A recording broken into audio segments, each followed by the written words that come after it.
با سلام دیگر باره به همه شما بینندگان عزیز، شالو گلخوجه هستم در خدمت عزیزان با خبرهای تازه تاجیکستان و جهان. ساعت به وقت پرگته هست. سپاس میکنم که پیوسته ما رو تماشا میکنید و چون همیشه شما رو در برنامه خبری 3 ساعت پس در همین جا منتظر خواهیم بود.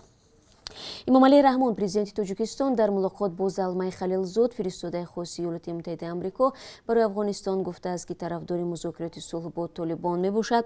халилзод рӯзи 3 октябр бо як сафари корӣ ба тоҷикистон омад.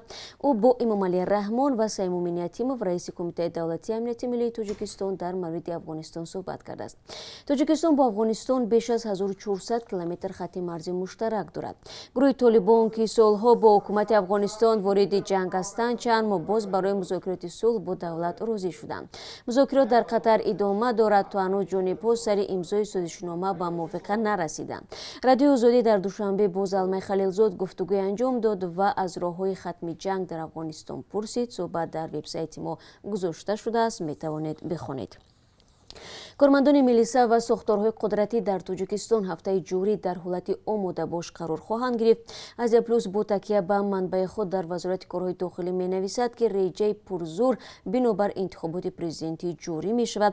дар замони баргузории ин маъракаи сиёсӣ тамоми маконҳои ҷамъиятӣ ва таҷаммӯи одамон ҳамчунин қитъаҳои интихоботӣ аз сӯи сохторҳои низомӣ зери назорат гирифта хоҳанд шуд.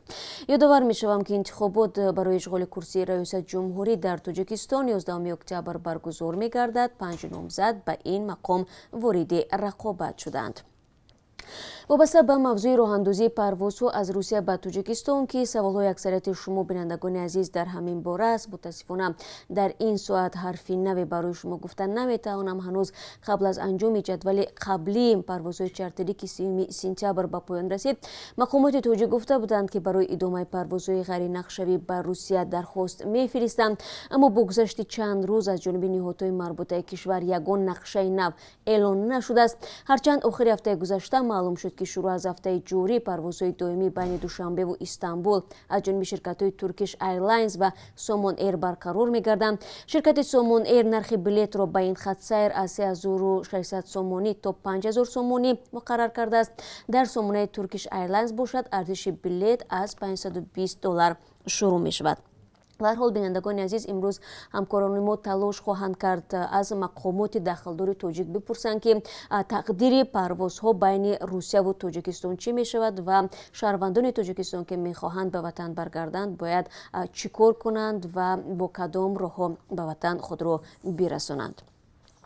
намояндагони гурӯҳи 24 созмони мухолифи давлати тоҷикистон мегӯянд вазорати умури дохилии русия дар як посухи расмӣ ба онҳо гуфтааст ки Шобидин Баталов худаш рӯзи 1 сентябр аз фурудгоҳи Домодедово ба тоҷикистон парвоз кардааст.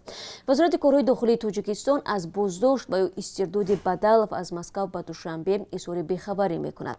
Дилшод Шарифов, масъули бахши иттилоъоти гурӯҳи 24 ки дар тоҷикистон мамнӯъ аст, ба радиои озодӣ гуфт аз посухи вазорат маълум мешавад ки Шобидин Бадалов дар тоҷикистон аст, вале ихтиёрӣ ба тоҷикистон рафтани ӯ нодуруст аст ва ӯро бозор бурданд. пеш аз ин моҳи июни имсол дар ҷараёни сафари раиси ҷумҳур эмомалии раҳмон ба Москав Шобидин Бадалов ва Раҳматҷони Муҳаммад пикети эътирозӣ доир карданд. мақомоти интизомии Русия Бадаловро ба 30 рӯзи ҳабс маҳкум карда буданд. додгоҳи дар Ӯзбекистон як мардро барои дуздӣ дар масҷидҳои вилоятҳои гуногуни ин кишвар ба муҳлати 7 сол аз озодӣ маҳрум намуд. расонаҳои маҳаллӣ бо истинод ба мақомоти ҳифзи ҳуқуқи Ӯзбекистон хабар доданд ки ин мард ҳангоми дуздии навбатии худ дар масҷиди Наваи шаҳри Қарчи вилояти Қашқадарё боздошт шудааст. гумонбар ки сокини Андиҷон аст, тобистони соли 2019 низ дар масҷидҳои вилоятҳои Тошканд, Самарқанд, Ҷизақ ва Фарғона ашёи гуногун аз ҷумла телефони мобилӣ ва ҳамён дуздидааст. дастгиршуда қаблан ҳам ба муҳлати 5 соли домоз зиндонӣ шудааст.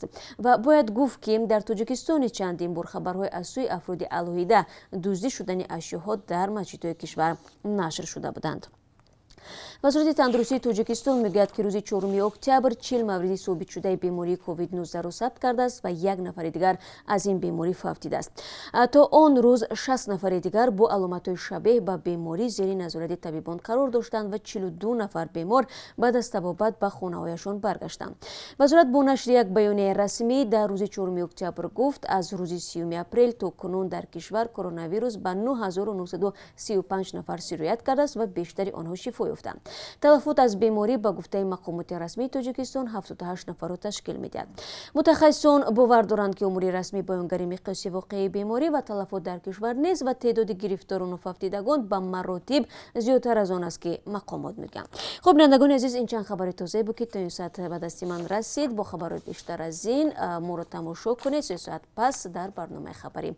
рӯзи бо қарор дошта бошед ва сипос барои ҳамроҳӣ.